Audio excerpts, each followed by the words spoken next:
সম্মান এবং সাফল্য দুটোই পরিশ্রমের দ্বারা লাভ করতে হয়, কিন্তু দ্রুত ক্রীড়ার এই খেলা আমাদের ভাগ্যের উপর নির্ভরশীল। এই সংসারে দুটি পথ রয়েছে।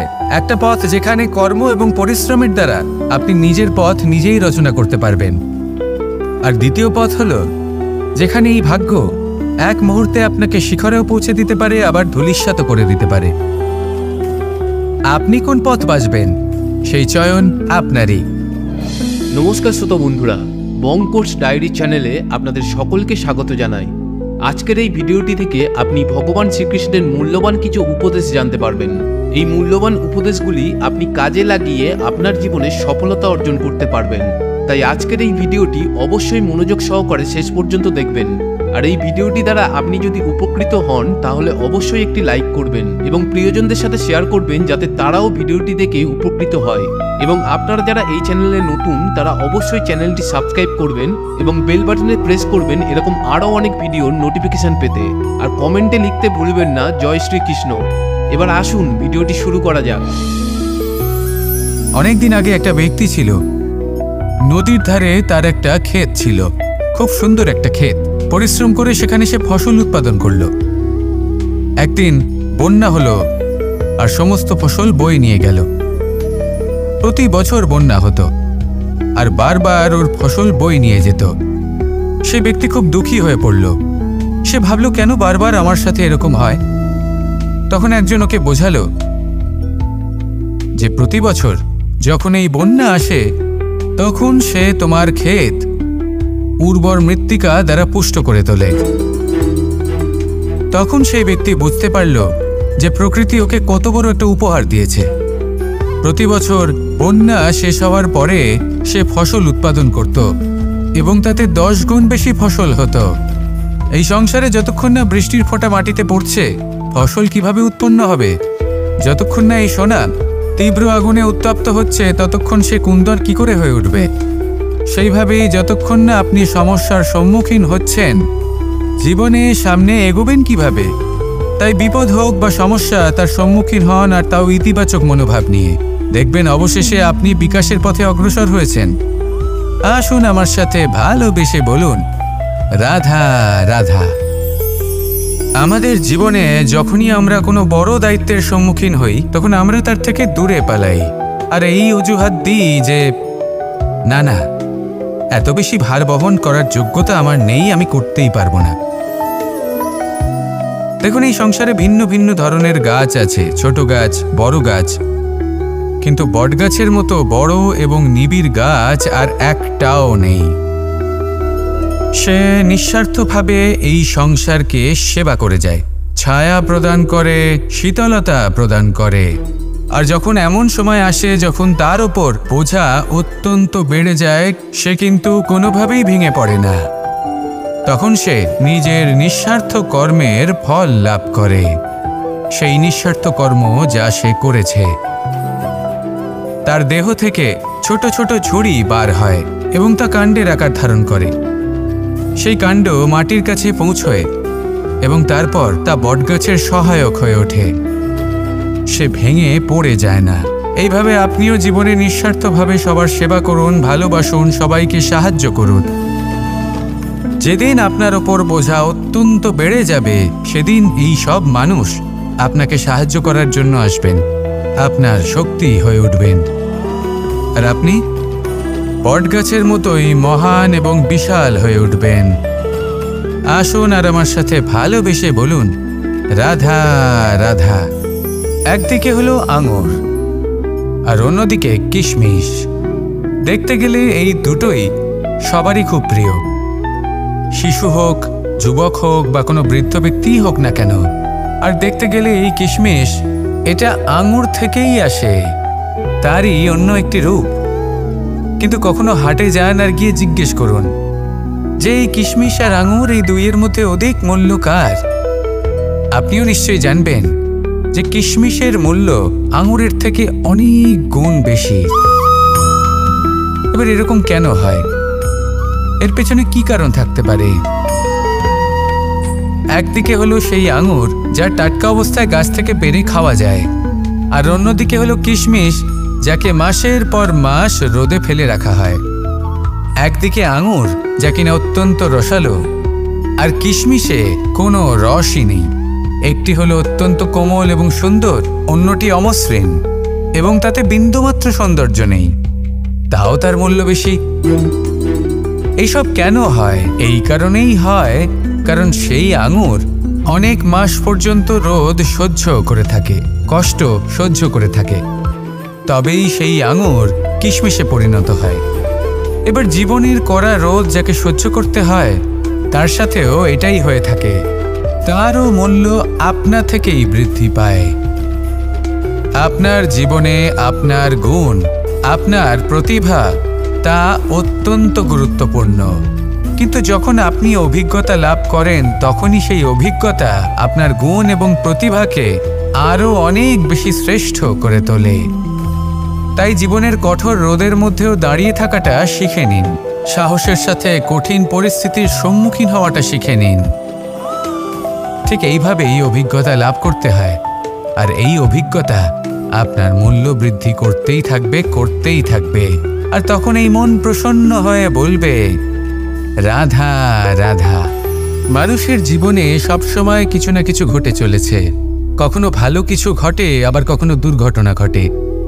এবার যখনই কোনো দুর্ঘটনা ঘটে, মানুষ ঈশ্বরের কাছে প্রার্থনা করে যে, হে ঈশ্বর, আমাকে রক্ষা করুন, এই বিপদ থেকে আমাকে উদ্ধার করুন। বা সে সেই সমস্ত দোষ চাপিয়ে দেয় নিজের প্রারব্ধ, নিজের ভাগ্যের ওপর। কিন্তু যদি আপনি গভীরভাবে ভাবেন, তাহলে প্রত্যেক দুর্ঘটনা, বাধা এবং বিপদ আপনার জীবনে শুধু একটাই উদ্দেশ্য নিয়ে আসে, আপনাকে আরও যোগ্য করে তোলার জন্য।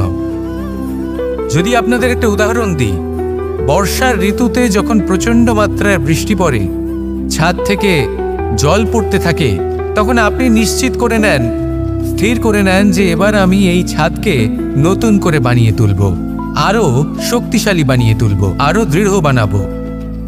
আপনার জীবনে যখন কোনো অসুখ করে, তারপর আপনি জীবনে আরও সাবধানী হয়ে যান, আরও সতর্ক হয়ে যান, স্থির করে নেন যে এটা যেন দ্বিতীয়বার না হয়।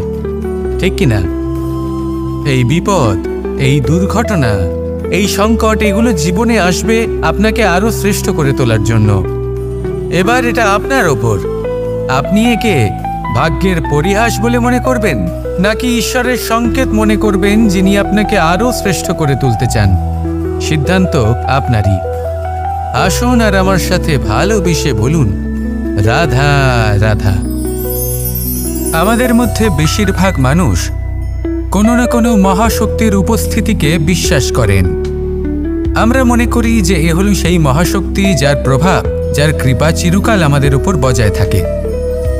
আমাদের কর্মের ওপর, কর্মফলের ওপর চিরকাল তার দৃষ্টি থাকে। আমাদের মধ্যে কেউ একে ঈশ্বর মনে করেন, কেউ বা প্রকৃতি মনে করেন, বা কেউ কোনো গৃহপালিত পশুর মধ্যে মহাশক্তির দর্শন লাভ করেন, বা কেউ কোনো বস্তুর মধ্যে। প্রত্যেকের নিজস্ব বিশ্বাস আছে, কিন্তু সেই শক্তির থেকে আশীর্বাদ লাভের জন্য বা কোনো ইচ্ছে পূরণের জন্য আমরা কখনো না কখনো মন্দিরে যাই। এই মন্দির শব্দের সূত্রপাত কিভাবে, আগে সেটা বুঝে নেওয়া যাক।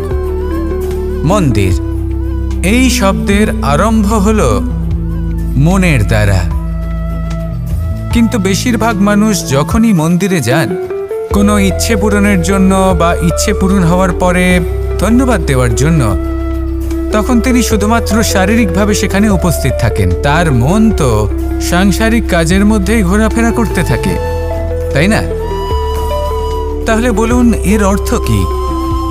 যদি আপনি মন্দিরে নিজের মনকেই না নিয়ে যান, তাহলে তার কি লাভ হবে? মন্দিরে গিয়ে নিজের মনকে ঈশ্বরের চরণে পূর্ণরূপে সমর্পণ করুন। নিজের মন থেকে ঈশ্বরের আরাধনা করুন, আর এই মন থেকেই বলুন, রাধা রাধা। যদি কোনো সিংহ বানরের মতো গাছে চড়তে চেষ্টা করে, তাহলে কি হবে? একটা মাছ যদি মাটিতে হাঁটতে চেষ্টা করে, তাহলে কি হবে? তারা বিফলই হবে। কিন্তু এরকম কেন হয়? তার কারণ হলো প্রকৃতির রচনা কিছুটা এরকম। এখানে প্রত্যেকটি ব্যক্তিকে, প্রত্যেকটি প্রাণীকে আলাদা আলাদা গুণের অধিকারী করা হয়েছে এবং সকলকে একটা সীমাও প্রদান করা হয়েছে। এবার এই যে বৃক্ষ, পশু, পাখি, এদের মধ্যে সেই ক্ষমতাই নেই যে এরা নিজেদের যাচাই করতে পারবে, নিজেদের সীমাগুলো বুঝতে পারবে, নিজেদের সদ্গুণগুলো চিনতে পারবে। এরা সেটা করতে পারবে না।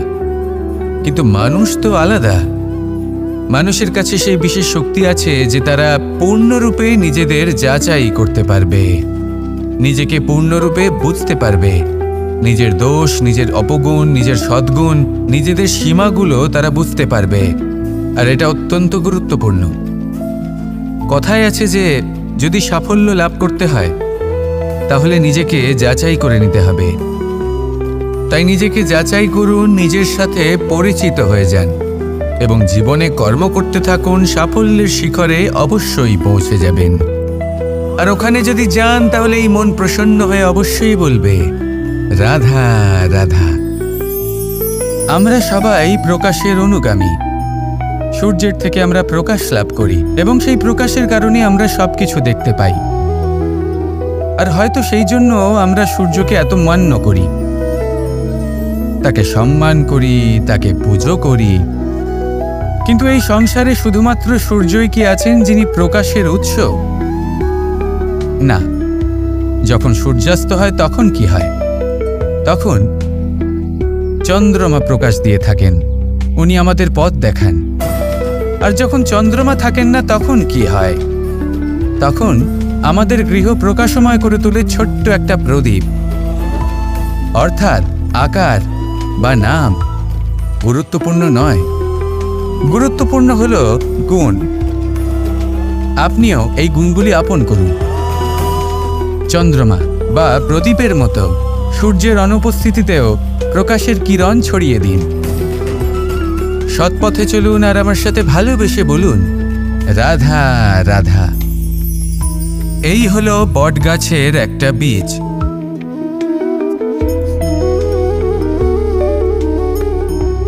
চলুন এটা রোপণ করা যাক, একটু জল দেওয়া যাক। এবার এখানে একটা বিশাল বটবৃক্ষ উৎপন্ন হবে। কিন্তু কিভাবে? এতে কে সাহায্য করবে? এটা সম্ভব কে করে দেখাবে? প্রকৃতি। আগে হ্যাঁ, এই সংসারে যা কিছু উৎপন্ন হয়, যা কিছু নষ্ট হয়, তার জন্য প্রকৃতি দায়ী হন। এই প্রকৃতির কারণেই তো রৌদ্র আসে, প্রকৃতির কারণেই বৃষ্টি হয়, জল পাওয়া যায়। তার কারণেই এই বটের বীজ তা এক বিশাল বটবৃক্ষে পরিণত হবে। কিন্তু একজন মানুষকে দেখুন, মানুষ বলবে এই বৃক্ষে আমার অধিকার রয়েছে। কেন? কারণ আমি এই বীজ বপন করেছি। এবার সমস্ত কাজ প্রকৃতি করবে আর সমস্ত শ্রেয় মানুষ নিয়ে যাবে। এটা কি উচিত? কখনোই নয়। এবার এর উত্তর প্রকৃতিতেই লুকোনো আছে। কখনো কোনো পাখিও এই বীজ রোপণ করে, সেখানে বৃক্ষ উৎপন্ন হয়, তাতে ফল আসে, সেই পাখি সেই ফল খায়, কিন্তু সেখানকার বাকি পাখি এবং প্রাণীদের সেই ফল খেতে বারণ করে না। সেই বৃক্ষের উপর নিজের অধিকার প্রমাণ করতে চেষ্টা করে না, সবার মধ্যে ভাগ করে দেয়। আর এটাই আমাদেরও করা উচিত।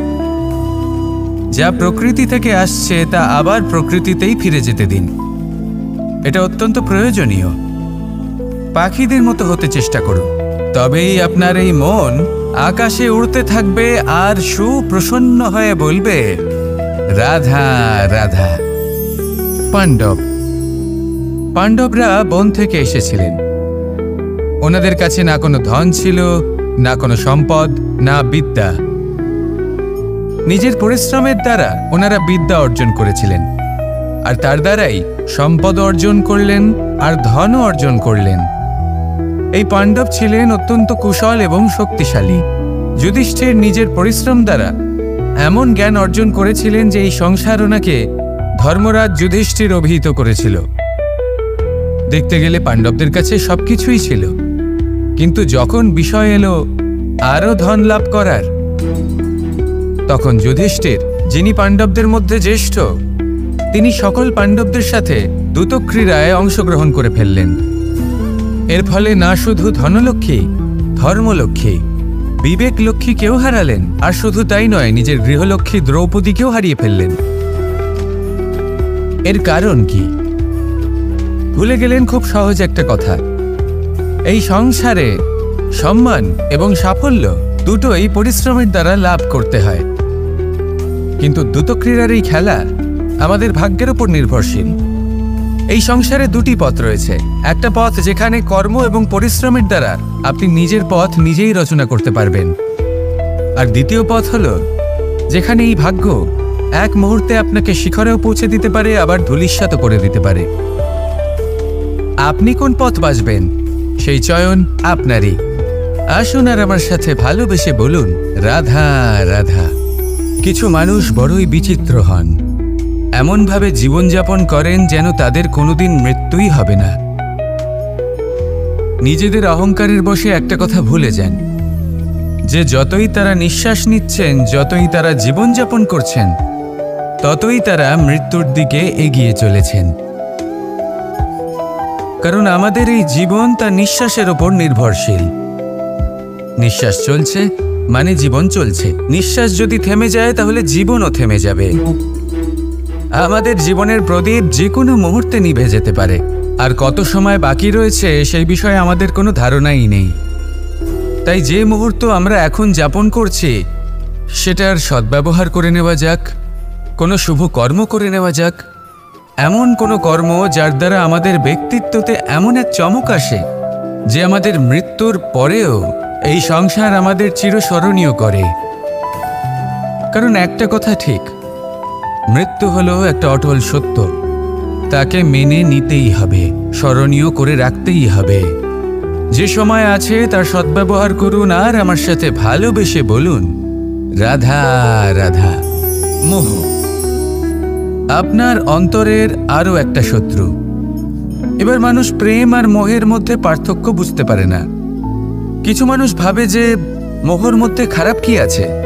যদি কোনো মানুষের তার বাবা মার প্রতি, তার সন্তানের প্রতি মোহ থাকে, তবে খারাপ কি আছে? খারাপ আছে, আর সেটা তাদের জন্য খারাপ হতে পারে যাদের প্রতি আপনার এই মোহ আছে। এবার মোহ আর প্রেমের মধ্যে পার্থক্য আপনাকে বোঝাচ্ছি। মোহ শুধুমাত্র পেতে চায়, সেখানে প্রেম শুধুমাত্র দিতে শেখায়। এই দুই পরিস্থিতিতেই আপনার হাত প্রসারিত থাকে। মোহের ক্ষেত্রে কোনো বস্তু বা কোনো ব্যক্তিকে লাভ করার জন্য, আর প্রেমে শুধুই প্রদান করার জন্য। মোহর বশে আপনার পায়ে বাঁধন পড়ে যেতে পারে। যদি মাতা পিতার তার সন্তানের প্রতি মোহ থাকে, তাহলে তারা তাদের সন্তানকে কখনো দুঃখে, চিন্তায়, যন্ত্রণায় দেখতেই পারবে না। সেই জন্য তারা সন্তানকে বেঁধে রাখতে চান একটা সুরক্ষিত ক্ষেত্রে, যেখান থেকে না তারা সংসারকে দেখতে পায়, না পরখ করতে পারে, না কিছু শিখতে পারে, না বিকট পরিস্থিতির সম্মুখীন হতে পারে। ঠিক যে কারণে তারা দুর্বল হয়ে পড়ে, অজ্ঞানী হয়ে ওঠে। তাদের বিকাশ সেখানেই স্তব্ধ হয়ে যায়, আর সেখানে প্রেম শুধুমাত্র বিকাশের পথে নিয়ে যায়। মা বাবা যদি সন্তানকে ভালোবাসেন, তাহলে তাকে ছেড়ে দেন যে যাও সংসারকে দেখো, পরখ করো আর শেখো। কিভাবে এর সাথে লড়াই করতে হবে সেটা নিজে শেখো। নিজের শক্তি নিজেই বাড়িয়ে তোলো, নিজের পথ চয়ন করো। সেই জন্য এই মোহর শিকল ভেঙে ফেলুন আর প্রেমকে আপন করে নিন। আর এই প্রেম দ্বারাই বলুন রাধা রাধা। বাল্যকালে যখন আমি মাখন খেতাম, তখন যশোদা মায়ের আমার মাখন খাওয়া নিয়ে কোনো সমস্যা ছিল না। কিন্তু যখন আমি মাখন খেতাম, মাখন চুরি করতাম, তখন যেই প্রকারে বাড়ির পরিচ্ছন্নতা আমি নষ্ট করতাম, তা নিয়ে অবশ্যই যশোদা মায়ের আপত্তি ছিল। আর হবে নাই বা কেন? কথায় আছে যে যদি আমাদের ঘর পরিচ্ছন্ন থাকে, সেখানে লক্ষ্মী বসবাস করে থাকেন, তবেই সেই বাড়িতে সন্তোষ ভাব থাকবে। সেই জন্যই আমাদের যশোদা মা পরিশ্রম করে বাড়ির ভেতর এবং বাড়ির বাহির সবসময় পরিচ্ছন্ন করে রাখতেন। এবার যেইভাবে আমাদের বাড়ি, যেখানে আমাদের পরিবার বসবাস করতেন, সেইভাবেই আমাদের শরীর আর আমাদের আত্মা রয়েছে, যাতে আমরা বসবাস করি। একেও স্বচ্ছ রাখা প্রয়োজনীয়। এবার স্বচ্ছ কিভাবে রাখা যায়? শুধু বাহ্যিক পরিচ্ছন্নতা আর প্রসাধন দ্বারা তা সম্ভব হবে না।